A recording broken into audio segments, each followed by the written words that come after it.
السلام علیکم میرے پیارے بہن بھائیوں، کیسے آپ سب ٹھیک ہوں گے؟ اللہ کا شکر ہے میں بھی ٹھیک ہوں۔ اللہ آپ سب کو صحت تندرستی دے، حج عمرہ نصیب کرے، مجھے بھی کرے، آمین، اور نیک عمل کرنے کی توفیق دے، آمین۔ تو میں آپ آج کو بتاؤں گی کہ دین کی دعوت کیسے کریں، ٹھیک ہے؟ یہ بہت اہم سوال ہے، کیونکہ اسلام صرف نماز روزے کا نام نہیں بلکہ دوسروں کو خیر اور بھلائی کی طرف بلانے کا نام بھی ہے۔ اللہ تعالیٰ قرآن میں فرماتا ہے، ادعو الی سبیل ربک بالحکمۃ والموعظۃ الحسنۃ، یعنی لوگوں کو اپنے رب کے راستے کی طرف حکمت اور اچھی نصیحت کے ساتھ بلاؤ۔ دین کی دعوت کے اصول، حکمت کے ساتھ بات کرنا۔ دعوت کا مطلب یہ نہیں کہ زور زبردستی سے دین سمجھایا جائے۔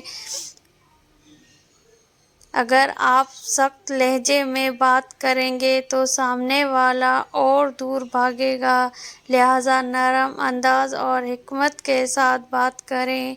عمل سے دعوت دینا۔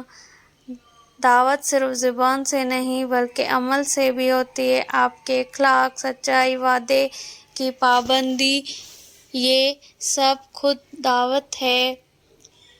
لوگ آپ کے کردار کو دیکھ کر دین کی طرف آئیں گے۔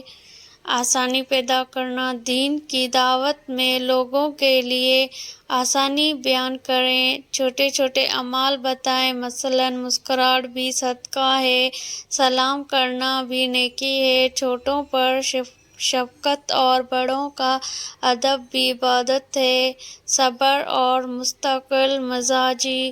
دعوت کا کام صبر والا ہے۔ آپ نے کسی کو نماز کی طرف بلایا اور وہ فوراً نہیں مانا تو مایوس نہ ہو۔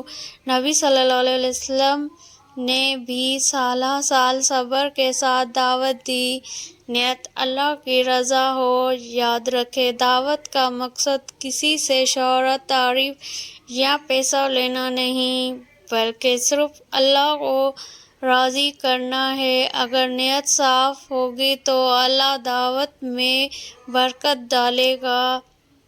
میرے پیارے بہن بھائیوں، کبھی ہم سمجھتے ہیں کہ دین کی دعوت دینا صرف علماء کا کام ہے، لیکن حقیقت یہ ہے کہ آپ بھی اپنے گھر والوں کو، دوستوں کو اور آفس یا بازار میں اپنے اخلاق اور محبت سے دین کی دعوت دے سکتے ہیں۔ اگر آپ نے کسی کو صرف نماز کے لیے پیار سے یاد دلایا تو یہ بھی دعوت ہے۔ اگر آپ نے کسی کو حرام سے بچنے کا مشورہ دیا تو یہ بھی ایک دعوت ہے۔ میں دعا کرتی ہوں کہ اے اللہ ہمیں دین کی صحیح سمجھ عطا فرما، حکمت اور نرمی کے ساتھ دین کی دعوت دینے والا بنا اور ہمارے عمل کو دوسروں کے لیے روشنی بنا دے، آمین رب العالمین۔